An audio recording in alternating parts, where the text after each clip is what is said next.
Well, okay, man. They're not done yet. We're going to New York for a game six. I am conflicted with how much hope I want to have for this game six, but we'll just talk about tonight. Typically, I do not care about single game plus minus, but it is pretty crazy to see that Luke Cornett played 26 minutes and was plus 20 in the game while Porzingis was a minus 12. Like, that's the whole game right there, pretty much. And it felt like for the first time this series, a big playing off of Josh Hart was really effective in slowing down the Knicks, right?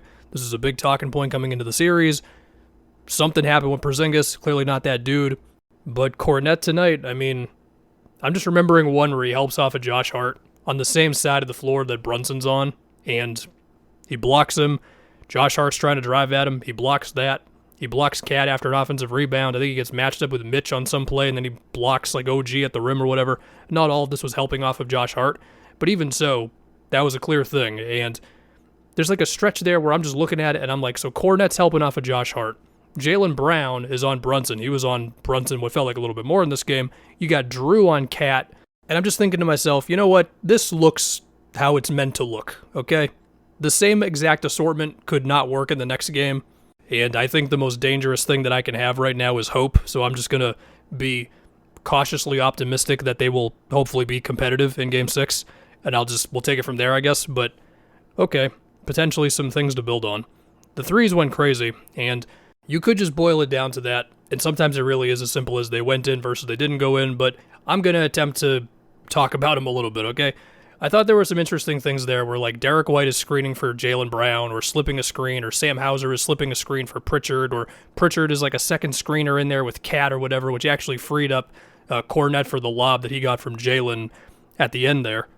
They also just remembered that Drew exists for a play on offense where Cat was on Drew, and then they just ran a screen with Drew as the ball handler and put Brunson in the action, and that gets the whole thing moving, and then Drew gets a pull-up three off of that. And then as far as Jaylen Brown, man, so besides his tough jumpers going in this one, which that's always great for him, by far the best passing game that JB has had these playoffs. I mean, 12 assists, 2 turnovers, and one of the passes he made there, when he drove, he had like 3 nicks on him in the paint. They just ran a screen at Cat, and Cat didn't switch it. He was dropping back on the screen for whatever reason.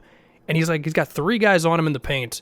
He might have even made the pass at midair. I thought it was going to get blocked or tipped or something, and then it ends up to Pritchard in the corner for a 3. I'm like, oh my God, was that like legitimately the best pass of Jaylen Brown's career? It probably isn't, but it's the best one in a minute in my eyes, unless there was a better one tonight. I mean, that lefty bullet pass to Derek White on the cut there was really nice. And then Derek White, pull-up threes in transition, used as a screener or running a screen himself. I don't remember all of his threes, but 7 for 13. Didn't I say something like that in the last video? I was like, I hope Derek White makes like 7 threes. All right, man. I don't want to sound like I don't appreciate this game here, because I think at the least, given everything with Tatum, them taking this back to MSG for a game 6, I feel good with this. I'm like, okay, you didn't go down on your home floor. You did not mail it in. You were like, we're going to push this as far as we possibly can. And I expect them to have a good effort in game 6.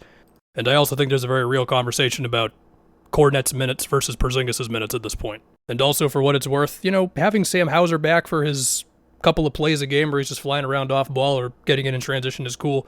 It feels like they're going to have Horford, JB, Drew, D. White, Cornett, Hauser, Pritchard. Those guys are playing a crap ton of minutes this next one. I mean, Pritchard played 39 minutes in this one. Pretty much going to have to happen again. The Knicks, look, they're going to be the favorites in game 6. They should win. So Knicks, just go do it. The Celtics have nothing to lose at this point. Also, we got the Warriors and the Wolves tonight. I probably will not be back tonight to talk about that one. If the Wolves win the series, then, well, okay, they win the series. If the Warriors win it, then I'll talk about it in the next video, which will end up being tomorrow. While I am still watching those games, it's just, I pretty much said everything I want to say about that series at this point. They need Steph. There you go. Now, if they win tonight, then okay, we'll talk about it.